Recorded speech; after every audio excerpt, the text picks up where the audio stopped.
हमें मदद किया। और ये भी डिस्कस हुआ हमें, स्टेटहुड का जो मामला है वो लॉन्ग रन हो सकता है, क्योंकि जब तक गवर्नमेंट इसके लिए एग्री नहीं होता कई दौर की बातचीत चल सकती है।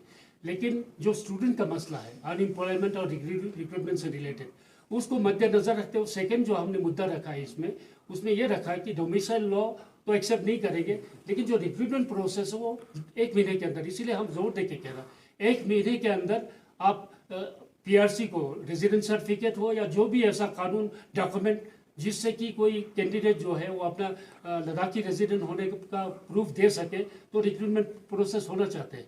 तो वो तो हम इसीलिए अर्जेंसी कर रहे हैं, वो 1 महीने के अंदर ना हो तो हम जिद्दोजहद करेंगे। तो ये इसीलिए रखा गया है कि जो डिमांड लंबे अरसे तक भी हमें जिसके लिए जिद्दोजहद करना पड़े हम उसके लिए भी तैयार होंगे, लेकिन जो इमीडिएट जो है हमारे लिए प्रायोरिटी जो है जो गवर्नमेंट कर सकती है आसानी के साथ, उसके लिए तो हम बहुत जल्दी करने के लिए हम इस पर जोर देंगे। इसमें ये भी है, मतलब यहाँ पे सही बात है कि यहाँ पे आइडियोलॉजिकल या आपके नज़रियात या आपके डिमांड वगैरह में जो है डिफरेंस था।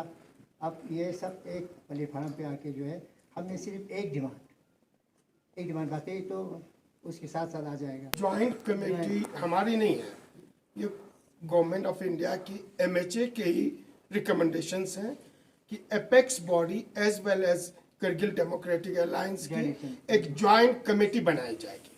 आज के बाद जो भी बात होगी ये ज्वाइंट कमेटी बात करेगी, और इसी ज्वाइंट कमेटी को ही लेके आपके MHA हो या PMO ऑफिस हो, किसी से भी बात करनी हो ये ज्वाइंट कमेटी बात करेगी। कितने मेंबर्स जाएंगे सर इसमें?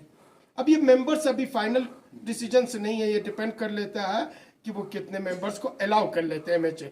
जितने मेंबर्स को अलाउ कर लेते हैं, हमारी कोशिश ये है कि मैक्सिमम मेंबर्स को वहाँ पे जितने भी sections of share of society से उन सबको वहाँ पे रिप्रेजेंटेशंस मिले, लेकिन फाइनल जो डिसीजन लेना है वो MHA को लेना है। मैं इसमें ऐड करना चाहूँगा, जब ये करगिल डेमोक्रेटिक अलायंस के साथ मरकजी सरकार का बातचीत हुआ तो उसमें उन्होंने होम मिनिस्ट्री की तरफ से ये फैसला हुआ कि फर्दर डिस्कशन के लिए एक ज्वाइंट एक कमेटी बनाई जाएगी जो कि होम मिनिस्ट्री की कमेटी होगी।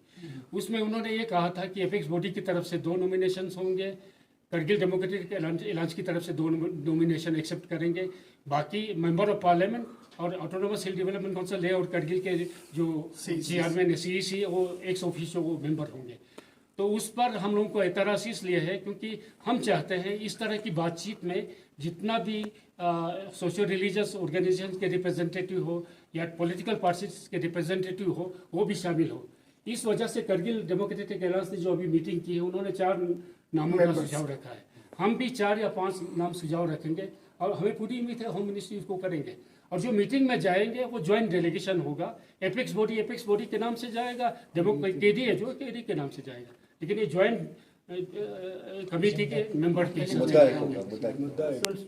ये आज का प्रेस कॉन्फ्रेंस है, आज की मीटिंग ही इसकी शुरुआत है। आज 1 अगस्त 2011 आज शुरुआत है इसके 2021।